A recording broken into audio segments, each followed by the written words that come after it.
Alright, good morning, Cicadia, yeah, whatever, cicadas. Anyway, there's one trees, it's not on this one, but their skeletons are on the leaves under the tree. It's kind of funny, and then the alternative is that they're just lying on the ground. But it's just kind of funny that some of them climb to hatch. I can see that one there, climbed. And others just, come out of the ground and say, hell with it. Good enough. Anyway, so, who cares? Yeah, that's barely, right? But that's the subject, too, which is sort of, you have to have reason to care, right? So one of the jerky commenters said something like that. You have to have a reason to care, don't you? Yeah, duh. But the reason doesn't have to be, let's see how to put this, motivated by, like some overt, emotional, reaction. It can be just a subtle, self-interest perception, understanding, recognition. And yeah, it always comes down to provoking a feeling in you. But let's say the most rational feelings you have are the ones where you say, I know what suck is. I don't like to experience suck. So there's your rational definition of a reason to care, whether your brakes work, because you don't want to be in an accident and get all foobarred. So you can always project it on to yourself. How does it impact me, kind of a thing. And it doesn't take much of a brain, okay, to say to yourself, what if that were me? That's all it takes there. Bang. Instant caring. Instant capacity to understand vulnerability, risk. You can almost feel somebody sawing your brake lines, on your car. When you do that, when you say, what if it was me? What if that happened to me? What if blah, blah, blah, blah, blah? And, well, now I'm doing a zombie picture show thing. Anyway, if that was me, that little bit of imagination, that little bit of recognition, of humble recognition that, there isn't much separating you from disaster, but a little bit of mostly good fortune. Some people recognize that, and we call them decent human beings because they kind of recognize that, oh hell, they were pretty goddamn lucky to have this, that, and the other thing. And so they have, what's the right word? What's the right word for that? But having that kind of appreciation. And I guess that's what it comes down to. Is your reason to care is a recognition that you're playing the same game they're playing. That,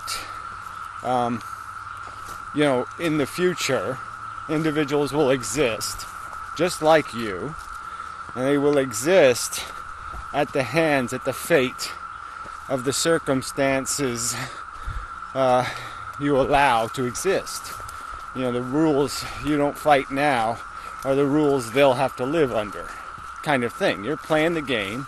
If you think the umpires are cheating, or you think if there's something fundamentally flawed, well, if you don't fix it, just as you were sentenced to your fate, just as the people you wouldn't want to be were sentenced to a fate, that future will be sentenced to a fate because no one made it otherwise. No one forced it to be otherwise. So there's your reason to care. It's just the reasoning to understand that you arose here, by these forces, and that you will, a thing like you, a thing of like your twin brother, no different than what would be a twin brother, no more careable, no more substantial, will exist in the future. And it's its welfare. Because you can understand that its welfare isn't any different than your welfare. And if you're really a thinker, if you really go way out on a thinking limb, you might even recognize that that's the truth of it right now.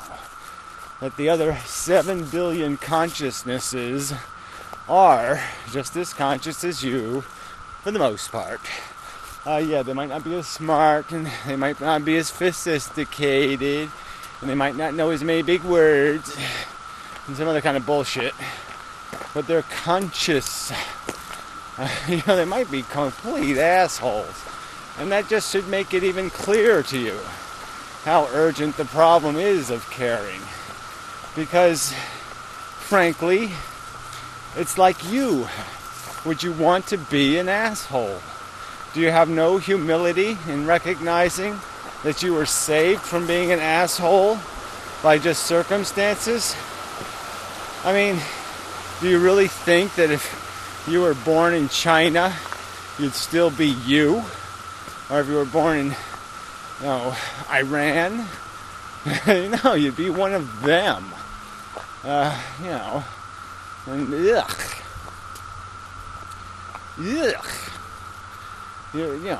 you'd be embarrassing yourself right now by your own standards.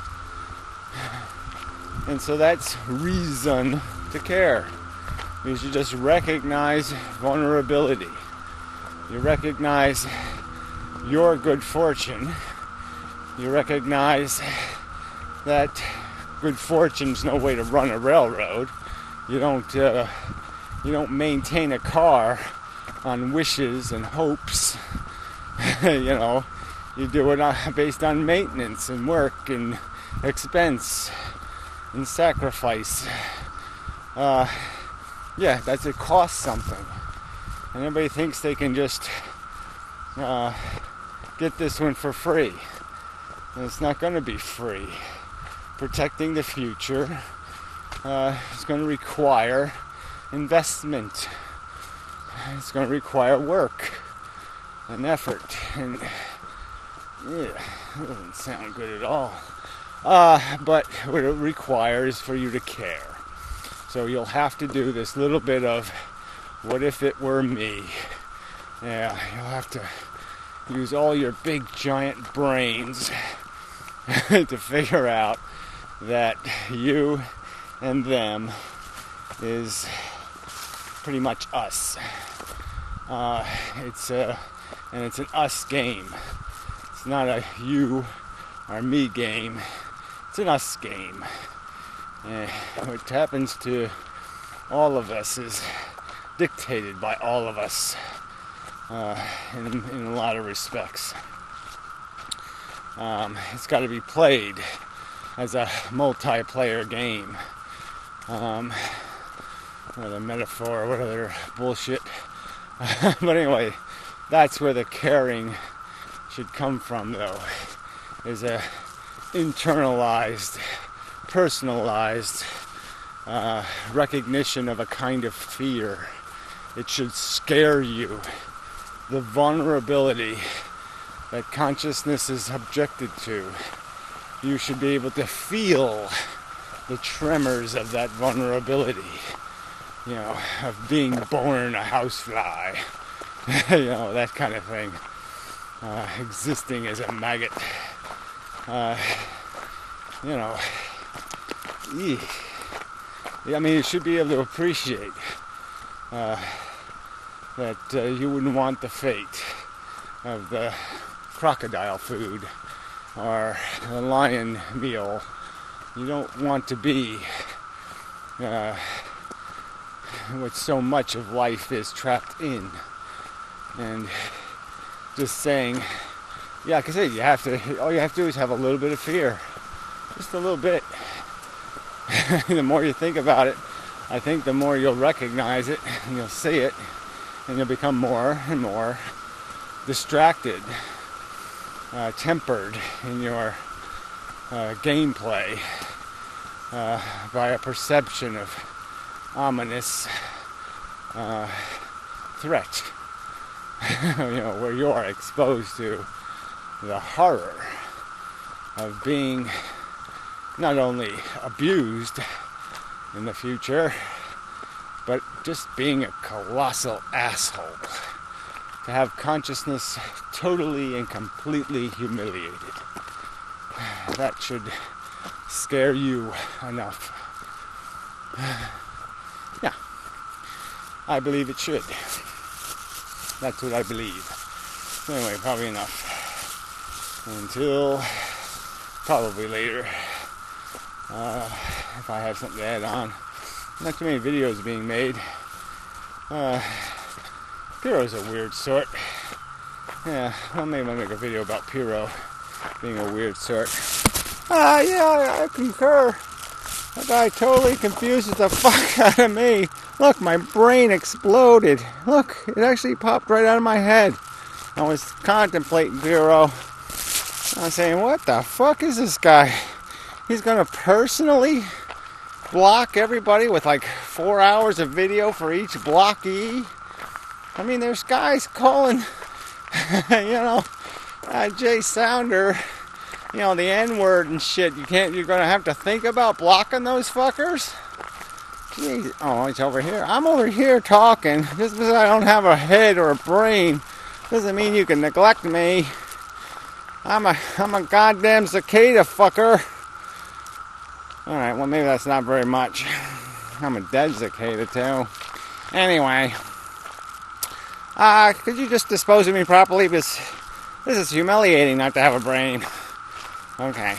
Yeah, I'll do you the favor. No. Oh, yeah, he flew away. Yeah. Alright. So anyway.